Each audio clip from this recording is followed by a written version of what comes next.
நெல்லை மாவட்டம் வள்ளியூர் வீட்டு வசதி வாரிய குடியிருப்பில் 30 ஆண்டுகளாக வசிக்கும் 350 குடும்பங்களுக்கு பட்டா வழங்கக் கோரி மாவட்ட ஆட்சியர் அலுவலகத்தில் மனு அளித்த மக்கள்.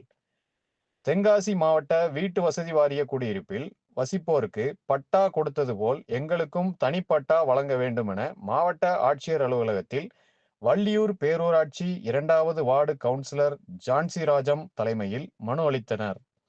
இது குறித்து வள்ளியூர் பேரூராட்சி 2வது வார்டு கவுன்சிலர் ஜான்சிராஜம் கூறும்போது, நான் வடக்கொள்ளியூர் பேரூராட்சியை சேர்ந்த 2வது வார்டு கவுன்சிலர்.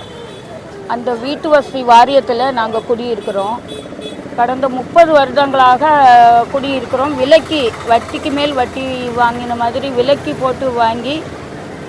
வாங்கி 30 வருடம் ஆகியும் இன்னும் எங்களுக்கு அந்த இடத்துக்கு பட்டா கிடைக்கவில்லை. தனிப்பட்டா வேண்டும் என்று எங்கள் மக்கள் என்னிடம் முறையிடுகிறார்கள். நீங்கள் கவுன்சிலராக இருக்கிறீர்கள், அதுவும் மாண்புமிகு தமிழக முதல்வரும் மாண்புமிகு விளையாட்டுத்துறை அமைச்சரும் எல்லாருக்கும் பட்டா கொடுப்பதாக டிவியிலையும் நியூஸ்லேயும் அறிகிறோம். நீங்களும் எனக்கு கேட்டு எங்களுக்கு வாங்கி தாருங்கள் என்று எங்களிடம் இந்த மக்கள் அணுகியதால் நான் கலெக்டரிடம் மனு கொடுப்பதற்காக அனைவரும் சேர்ந்து வந்துள்ளோம். கடந்த 30 வருடமாக பட்டா இல்லாதபடினால எங்களுக்கு இதுக்கு பட்டா வழங்கும்படி கேட்டுக்கொள்கிறோம். அதனால் நாங்கள் மனு கொடுப்பதற்காக மாவட்ட ஆட்சியரிடம் வந்துள்ளோம். இதில் வீட்டு வரி கடந்த 30 வருடத்துக்கு முன்னாக 16/10/95 வீட்டு வசதி வாரிய குடியிருப்பு பஞ்சாயத்துக்கு ஒப்படைச்சிருக்காங்க. பத்திரம் போட்டு தான பத்திரமாக போட்டு ஒப்படைத்துள்ளார்கள் பஞ்சாயத்துக்கு.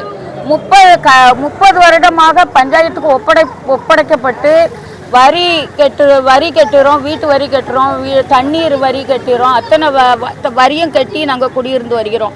அப்படி கட்டியும் இன்னும் எங்களுக்கு என்ன செய்யவில்லை, இன்னும் பட்டா வரவில்லை. மேலும் இந்த 30 வருடங்களாக ஒப்படைக்கப்பட்டுள்ளது. பஞ்சாயத்து கண்ட்ரோலில் இருக்குது இந்த இடம். 10 வருஷம் அனுபவம் இருந்தாலே பட்டா கொடுக்க வேண்டும் என்று சொல்லுகிறார்கள். ஆனால் 30 வருஷமாக பஞ்சாயத்து கண்ட்ரோலில் பஞ்சாயத்துக்கே ஒப்படைக்கப்பட்ட இந்த இடத்துக்கு எங்களுக்கு இதுவரை பட்டா வழங்கப்படவில்லை. பட்டா வழங்க வேண்டும் என்று முதலமைச்சர் அவர்களுக்கு நாங்கள் வேண்டிக் கொள்கிறோம். எங்களுடைய கோரிக்கையை ஏற்றுக்கொண்டு தலைமை எங்களுக்கு தரும் என்று நம்புகிறோம். மேலும்